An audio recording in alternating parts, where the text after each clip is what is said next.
ನಮಸ್ಕಾರ ಸ್ನೇಹಿತರೆ, ನಾನಿವತ್ತು ಒಂದು ವಿಷಯದ ಬಗ್ಗೆ ನಿಮ್ಮ ಜೊತೆ ಹಂಚ್ಕೊಳ್ಳೋಣ ಅಂತ ಅಂದ್ಕೊಂಡಿದ್ದೀನಿ. ವಿಷಯ ವೆರಿ ಸಿಂಪಲ್. ಹವ್ಯಾಸಿ ಕೃಷಿ. ಇದೇನಪ್ಪ ಇದು? ಹವ್ಯಾಸಿ ನಾಟಕ ಕೇಳಿದ್ದೀವಿ, ಹವ್ಯಾಸಿ ರಂಗಭೂಮಿ ಕೇಳಿದ್ದೀವಿ, ಹವ್ಯಾಸಿ ಕೃಷಿ ಅಂತ ಹೇಳ್ತಿದ್ದಾರೆ. ನಿಜ ಸ್ನೇಹಿತರೆ, ಇತ್ತೀಚಿನ ಜೀವನದ ಶೈಲಿಯಲ್ಲಿ, ಜೀವನದ ಬೆಳವಣಿಗೆಯಲ್ಲಿ ನಾನು ಅಬ್ಸರ್ವ್ ಮಾಡಿರೋ ಥರ ಇಂಜಿನಿಯರ್ ಇರ್ಬೋದು, ಡಾಕ್ಟರ್ ಇರ್ಬೋದು, ಅಕೌಂಟೆಂಟ್ ಇರ್ಬೋದು, ಬೇರೆ ಬೇರೆ professions, business man, business woman, ಇದರ ಸಾಕಷ್ಟು ಪ್ರೊಫೆಷ್ನಲ್ಲಿ ನಾವು ಬ್ಯುಸಿಯಾಗಿದ್ದೀವಿ. ಪ್ರೊಫೆಷ್ನಲಿಸಮ್ ರೆಸ್ಪೆಕ್ಟ್ ಮಾಡ್ತಾಯಿದ್ದೀವಿ, ಅರ್ನ್ ಮಾಡ್ತಾಯಿದ್ದೀವಿ. So it's well and good. But apart from that, ಇಷ್ಟೆಲ್ಲ ಸ್ಟ್ರೆಸ್ನ ರಿಲೀಸ್ ಮಾಡ್ಕೊಳ್ಳೋಕ್ಕೂ ಒಂದು ದಾರಿನ ನಾವು ಕಂಡುಹಿಡ್ಕೊಳ್ಬೇಕಾಗುತ್ತೆ. ಬಿಕಾಸ್ ಆಫ್ ದ್ಯಾಟ್ ನಾವು ಇವತ್ತು ಅಷ್ಟೆಲ್ಲ ಸ್ಟ್ರೆಸ್ಸಲ್ಲಿ ವರ್ಕ್ ಮಾಡ್ತಾ ಇದ್ದೀವಿ, ಅದ್ರ ಜೊತೆಗೆ ಒಳ್ಳೆಯ ಫುಡ್ಡನ್ನು ತಿಂತಿದ್ದೀವಿ ಅಂತ ನಾವು ಅಂದ್ಕೊಂಡಿದ್ದೀವಿ. ದಿನಸಿ ಅಂಗಡಿಗೆ ಹೋಗಿ 75 ರೂಪೀಸ್ 80 ರೂಪೀಸ್ದು ರೈಸ್ ತೊಗೊಂಡು ಬಂದು ರೈಸ್ ಮಾಡಿ ತಿಂದರೆ ಸೋ ಗುಡ್ ಅಂತೀವಿ. ಅದು ಸೋ ಗುಡ್ ಅಲ್ಲ, ಇಟ್ಸ್ ಟೂ ಬ್ಯಾಡ್. ಯಾಕೆ ಅಂತಂದರೆ ಅದು ಪಾಲಿಶ್ ಆಗಿರುತ್ತೆ, ಅದರಲ್ಲಿ ಯಾವುದೇ ಪ್ರೋಟೀನ್ ಮತ್ತು ವೈಟಮಿನ್ಸ್ ಇರೋದಿಲ್ಲ. ಅದು ನಮ್ಗೆ ಗೊತ್ತಾಗಲ್ಲ. ನಮ್ಗೆ ಚೆನ್ನಾಗಿರುತ್ತೆ ಅಂದರೆ ನಾವು ಔಟ್ಲುಕ್ಕಲ್ಲಿ ನೋಡ್ತೀವಿ, ಔಟ್ಲುಕ್ಕಲ್ಲಿ ಚೆನ್ನಾಗಿದೆ ಅಂತಂದರೆ ನಾವು ತಿಂದ್ಬಿಡ್ತೀವಿ. ಸೊ ಹಾಗಾಗಿ ನಾವು ಇವತ್ತು apart from business, apart from all the profession, but I think so. But it's so called. ನಾವೇನು ಮಾಡಬೇಕಾಗತ್ತೆ, ನಮ್ಮ ಹೆಲ್ತ್ ಈಸ್ ವೆಲ್ತ್. ಯಾರೋ ಪುಣ್ಯಾತ್ಮ ತುಂಬ ಚೆನ್ನಾಗಿ ಹೇಳಿದ್ದಾರೆ, ಈ ಭಾಳ ಹಿಂದೆ ಹೇಳಿದ್ದಾರೆ. ಹೆಲ್ತ್ ಇಸ್ ವೆಲ್ತ್ ಅಂತ. ಆರೋಗ್ಯವೇ ಭಾಗ್ಯ. ಆರೋಗ್ಯ ಇದ್ದರೆ ಎಲ್ಲ ಇರುತ್ತೆ, ಆರೋಗ್ಯ ಇಲ್ಲ ಅಂತಂದರೆ ಏನೂ ಇಲ್ಲ. ಇದು ಭಾಳ ಸತ್ಯ. ಇದು 100ಗೆ 200% ಸತ್ಯವಾದ ಮಾತು.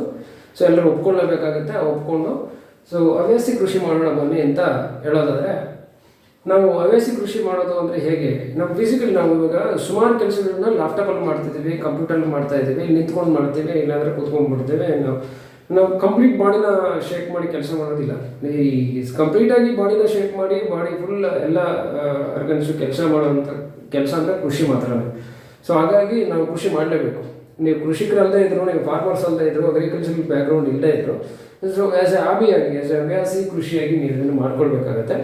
ಸೊ ಅದನ್ನು ಒಂದು ಸಿಂಪಲ್ ಟಿಪ್ಸ್ನ ನಾನು ಕೊಡ್ತಾ ಹೋಗ್ತೀನಿ. ಸೊ ಜಮೀನಿಲ್ಲ, ಬೇಡ, ತೊಂದರೆ ಇಲ್ಲ.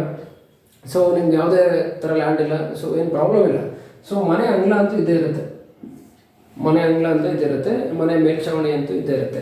ಸೊ ಹಾಗಾಗಿ ಮನೆ ಅಂಗಳದಲ್ಲಿ ಇರುವಂಥ ಒಂದು ಚಿಕ್ಕ ಜಾಗವನ್ನು ಉಪಯೋಗ ಮಾಡಿಕೊಂಡು ನರ್ಸರಿಗೆ ಹೋಗಿ ಗಿಡಗಳನ್ನ ತೊಗೊಂಡು ಬಂದು, ಅದು ನೀವು ವೆಜಿಟೇಬಲ್ ಪ್ಲ್ಯಾಂಟ್ಸ್ ಇರ್ಬೋದು, ಅಥವಾ ಆರ್ನಮೆಂಟಲ್ ಪ್ಲಾಂಟ್ಸ್ ಇರ್ಬೋದು, ಅಥವಾ ಮೆಡಿಸಿನಲ್ ಪ್ಲಾಂಟ್ಸ್ ಇರ್ಬೋದು, ಅಥವಾ ಬೇರೆ ಪ್ಲಾಂಟ್ಸ್ ಇರ್ಬೋದು, ಬೇರೆ ವ್ಯಾಲ್ಯೂಬಲ್ ಪ್ಲಾಂಟ್ಸ್ ಇರ್ಬೋದು. ಆ ಪ್ಲಾಂಟ್ಸ್ ಜೊತೆ ನೀವು ಹವ್ಯಾಸ ಇಟ್ಕೊಂಡ್ರೆ, ಸೊ ನೀವು ಫ್ರೀ ಇರೋದು ಭಾನುವಾರ ಇರ್ಬೋದು, ಅಥವಾ ರಜಾ ದಿನಗಳಿರ್ಬೋದು, ಅಥವಾ ಮಾರ್ನಿಂಗ್ ಆ್ಯಂಡ್ ಈವ್ನಿಂಗ್ ಯಾವಾಗ ಬೇಜಾರಾಗುತ್ತೆ ಆ ಟೈಮಲ್ಲಿ ಆ ಪ್ಲಾಂಟ್ಸ್ ಜೊತೆ ಇದ್ದಾಗ ಇಟ್ಸ್ ಮೇ ಬಿ ನಿಮ್ಗೊಂದು ಒಳ್ಳೆ ಖುಷಿ ಕೊಡುತ್ತೆ. ಅದ್ರ ಜೊತೆಗೆ ಮೇಲ್ಛಾವಣಿ, ನಿಮಗೆ ಟೆರೆಸ್ ಜಾಸ್ತಿ ಇತ್ತು ಅಂತಂದರೆ ಟೆರೆಸ್ ಗಾರ್ಡನ್ ಮಾಡ್ಕೊಳ್ಬೋದು. ಟೆರೆಸಲ್ಲಿ ನೀವು ಯಾವ ಥರ ಬೇಕಾದ್ರೆ ಫ್ಲವರ್ಸ್ ಗಿಡಗಳನ್ನ, ಅಥವಾ ವೆಜಿಟೇಬಲ್ಸ್ ಗಿಡಗಳನ್ನು, ಅಥವಾ ಮೆಡಿಸಿನಲ್ ಪ್ಲಾಂಟ್ಸ್ನ, ಅಥವಾ ನಿಮ್ಗೆ ಇಷ್ಟ ಆಗುವಂಥ ಗಿಡಗಳನ್ನು ಸೊ ನೀವು ಮಾಡ್ಕೊಳ್ಬೋದು. ಸೊ ಅದು ಕೂಡ ನಿಮಗೆ ಫಿಸಿಕಲಿ ಮೆಂಟಲಿ ಖುಷಿ ಕೊಡುತ್ತೆ ಅಂತ. ಸೊ ಈಗ ಪೂರ್ವಜರು ಜಮೀನುಗಳನ್ನ ಇಟ್ಟಿರ್ತಾರೆ, ಅದು ಖಾಲಿ ಬಿಟ್ಟಿರ್ತೀರ, ಎಕರೆಗಟ್ಟಲೆ ಇರುತ್ತೆ, ಇಲ್ಲ ಕಡಿಮೆ ಇರುತ್ತೆ, ಇಲ್ಲ ಜಾಸ್ತಿ ಇರುತ್ತೆ. ಸೊ ಅಟ್ಲೀಸ್ಟ್ ನೀವು ವೆಕೇಷನ್ ಟೈಮಲ್ಲಿ, ಫ್ರೀ ಇರೋವಂಥ ಟೈಮಲ್ಲಿ ನೀವು ಮಾಡ್ತಾಯಿದ್ರು, ನೀವು ಮಾಡೋಕ್ಕೆ ಬರ್ತಾಯಿದ್ರು, ಯಾರನ್ನಾದರೂ ಹೆಲ್ಪ್ ತಗೋಬೋದು. ಇವತ್ತು ಸಾಕಷ್ಟು ಮೆಷಿನರೀಸ್ ಇದೆ, ಸಾಕಷ್ಟು ಹ್ಯಾಂಡ್ಮೇಡ್ ಮೆಷಿನರೀಸ್ಗಳಿದೆ, ಇದೆ, ಅಥವಾ ಆರ್ಟಿಫಿಷಿಯಲ್ ವೇಗಳಿದೆ.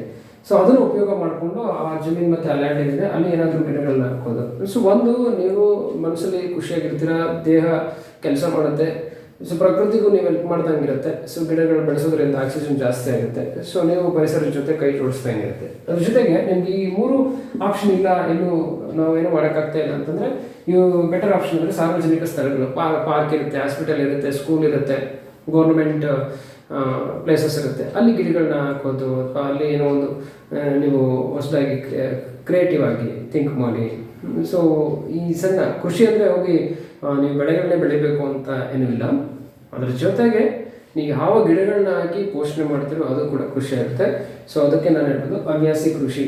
ನೀವು ನಿಮ್ಮ ಬಿಡುವಿನ ಸಂದರ್ಭದಲ್ಲಿ ನಿಮ್ಮ ಪ್ರೊಫೆಷನನ್ನು, ಅಥವಾ ಬಿಸ್ನೆಸ್ಸನ್ನು, ಅಥವಾ ನೀವು ಮಾಡ್ತಾ ಇರುವಂಥ ಸ್ಟ್ರೆಸ್ಫುಲ್ ಲೈಫನ್ನು ಸ್ಟ್ರೆಸ್ ಫ್ರೀ ಲೈಫ್ ಮಾಡ್ಕೊಳ್ಳೋಕ್ಕೆ ಒಂದು ನಿಮಗೆ ಟೈಮ್ ಪಾಸ್ಗೆ, ಅಥವಾ ನಿಮಗೆ ಮನಸ್ಸಿಗೆ ಮನೋಲ್ಲಾಸ ನೀಡುವಂಥ ಒಂದು ಪಾರ್ಟ್ ಆಫ್, ನಾನು ಇದೆ ಅಂತ ಹೇಳ್ತಾ ಇಲ್ಲ, ಇದರಲ್ಲಿ ಯಾರಿಗೆ ಆಸಕ್ತಿ ಇದೆ, ಇದನ್ನು ಯಾರು ಇಷ್ಟಪಡ್ತೀರಾ, ಅದನ್ನು ಇಷ್ಟಪಟ್ಟರೆ ಇಷ್ಟು ವಿಷಯಗಳನ್ನು ನೀವು ಕಲಿಬೋದು. ನೀವು ಅದ್ರ ಜೊತೆಗೆ ಫಿಸಿಕಲಿ ಮೆಂಟಲಿ ಫಿಟ್ ಆಗಿರ್ಬೋದು ಅನ್ನೋದು ನನ್ನ ಅಭಿಪ್ರಾಯ. Thank you.